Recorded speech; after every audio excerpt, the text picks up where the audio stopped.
ये किसने कहा आपसे आंधी के साथ हूं, ये किसने कहा आपसे आंधी के साथ हूं, मैं गोडसे के दौर में गांधी के साथ हूं। इस राष्ट्रीय अधिवेशन में पूरे भारत के एक एक छोर से, एक एक राज्य से आए हुए कांग्रेस पार्टी के जो तमाम सदस्य यहां पर उपस्थित हैं, मैं आपकी ऊर्जा को सलाम करता हूं और मैं आज जो प्रस्ताव पेश हुआ है उस पर बात करने के लिए आपके बीच में खड़ा हूं। एक ऐसा मुश्किल दौर है जब सत्ता में बैठे हुए सत्ताधीशों ने नफरत को अपना परमानेंट हथियार बना लिया हो। ऐसे समय में कांग्रेस पार्टी देश के हर कोने में जा करके मोहब्बत की बात कर रही है, प्यार की बात कर रही है और इस जो कार्यक्रम का नाम है वो न्याय पथ है। न्याय पथ यानी कि इंसाफ का रास्ता, और उस इंसाफ के रास्ते पर अपने अतीत की विरासत को संभाल करके, संजो करके लेके चलता हुआ एक ऐसा न्याय का योद्धा जिसका नाम राहुल गांधी है, जो हम सब के लिए प्रेरणा का स्रोत है। मैं गुजरात में खड़ा हूं, जो महात्मा गांधी का गुजरात है, जो सरदार वल्लभ भाई पटेल का गुजरात है। तो मैं इस गुजरात में खड़ा होकर के अपने अतीत और अपने वर्तमान को मिलाता हूं तो मैं ये महसूस करता हूं और फख्र से सोचता हूं कि मैं वो हूं, मैं कांग्रेस का अदना सा एक वो सिपाही हूं जिसकी जड़ें जाकर के महात्मा गांधी से मिलती हैं और जिसके कदम जाकर के राहुल गांधी से मिलते हैं। मैं सौभाग्यशाली हूं कि मैं कांग्रेस पार्टी का एक अदना सा सिपाही हूं। साथियों, मैं कोई लंबा चौड़ा भाषण करने के लिए नहीं खड़ा हूं, बस आपसे यह कहना चाहता हूं, ये जो न्याय का पथ है, हम सब इस न्याय के पथ पर चलने के लिए संकल्पित हैं। हमारा समर्पण इस न्याय के पथ के लिए है, हमारा संघर्ष इस न्याय के पथ के लिए है।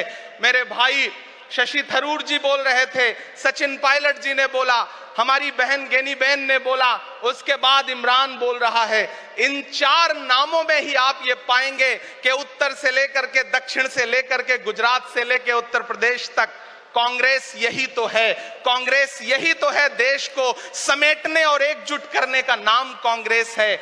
मुझे याद है कि जब कन्याकुमारी के साहिल पर खड़े होकर के, समंदर के साहिल पर खड़े होकर के हमारे नेता राहुल गांधी जी ने कहा था कि मैं 4000 किलोमीटर चलूंगा, एक नारा लगाऊंगा, नफरत छोड़ो भारत जोड़ो। हम सारे लोग उनके कंधे से कंधा मिला करके, उनके कदम से कदम मिला करके 4000 किलोमीटर चलते रहे। मैंने देखे हैं राहुल गांधी जी के पांव के छाले, मैंने देखा है उनका बहता हुआ पसीना। लेकिन हम आपसे पूछना चाहते हैं और इस स्टेज पर मौजूद कांग्रेस पार्टी के अपने तमाम वरिष्ठ नेताओं से भी ये निवेदन करना चाहते हैं कि जिस पथ पर, जिस इंसाफ के रास्ते पर राहुल गांधी इस मुश्किल वक्त में निकले हैं, हम उस लड़ाई में किस तरह से, कितने जोश के साथ राहुल गांधी जी के साथ खड़े हैं, यही तय करेगा।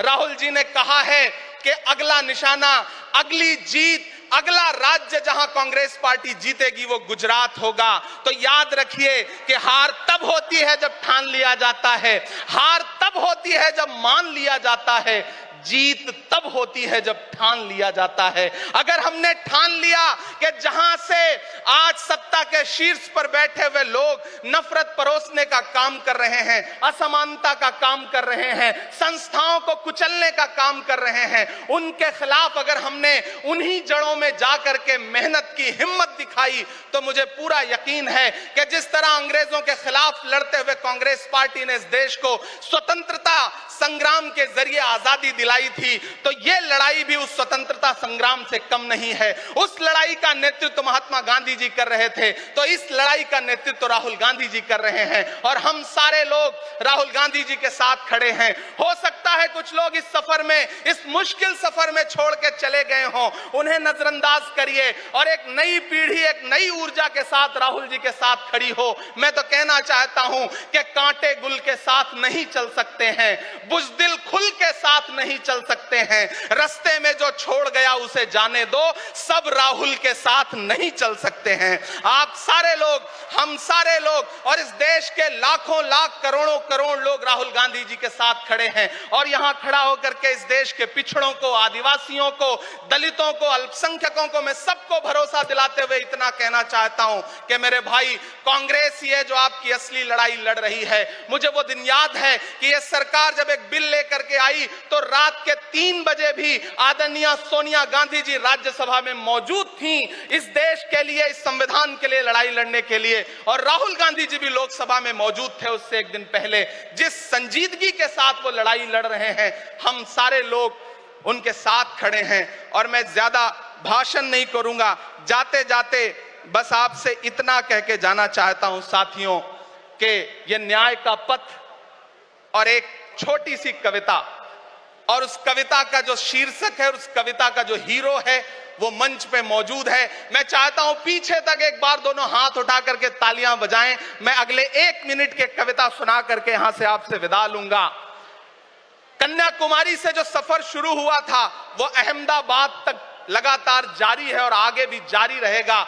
और कल ही राहुल जी परसों बिहार से लौटे हैं, तब यह कविता मैं सुनाता हूं कि उदास मौसम बदल रहा है, उदास मौसम बदल रहा है, धुएं का पर्वत पिघल रहा है, दिलों में लावा उबल रहा है। सुबह सुबह जब हुजूम लेकर सफर पे निकले तो यूं लगे है कि जैसे सूरज निकल रहा है। वो चल रहा है, वो चल रहा है। वो कह रहा है कि नफरतों से जो दिल है टूटे मैं जोड़ दूंगा। एक नारा नफरत छोड़ो भारत जोड़ो, एक नारा नफरत के बाजार में मोहब्बत की दुकान खोल ली है। वो कह रहा है कि नफरतों से जो दिल है टूटे मैं जोड़ दूंगा। वो कह रहा है हर एक दरिया हर एक तूफान को मोड़ दूंगा। सुनो सितमगर न समझो डर कर मैं अपने लोगों को छोड़ दूंगा। सितम की गर्दन मरोड़ दूंगा। सितमगरों की हर एक ख्वाहिश हर एक साजिश कुचल रहा है। वो चल रहा है, वो चल रहा है। अंतिम पंक्तियां पढ़ता हूं कि जमाने भर की तमाम माओं ने हाथ उठाकर दुआएं दी हैं। जमाने भर की तमाम माओं ने हाथ उठाकर दुआएं दी हैं। तमाम बच्चों ने इस तपस्वी का माथा चूमा, बलाएं ली हैं। जो नफरतों का जहर भरा है ये बन के शंकर निगल रहा है। वो चल रहा है, वो चल रहा है। मोहब्बतों की किताब लेकर लबों पे अपने गुलाब लेकर, मोहब्बतों की किताब लेकर लबों पे अपने गुलाब लेकर, सुनहरे रंगों का ख्वाब लेकर वो आया है इंकलाब लेकर। बलाएं रास्ता बदल रही हैं, फजाएं खुशबू में ढल रही हैं। ये नफरतों का निजाम बदले, हिकारतों का कलाम बदले। अगर ये रहबर नहीं बदलते तो अपना लहजा अवाम बदले। अंधेरे बेचैन दिख रहे हैं, कोई जो है इस अंधेरी शब में मशाल की तरह जल रहा है। वो चल रहा है, वो चल रहा है, वो चल रहा है। बहुत बहुत आप सबको धन्यवाद दूंगा। साथियों, आपने जिस जिंदा दिली से सुना उसके लिए आपका बहुत आभार। न हम सफर न किसी हमनशी से निकलेगा, हमारे पांव का कांटा हम ही से निकलेगा। वतन की रेत मुझे एड़ियां रगड़ने दे, मुझे यकीन है पानी यहीं से निकलेगा। बहुत बहुत शुक्रिया।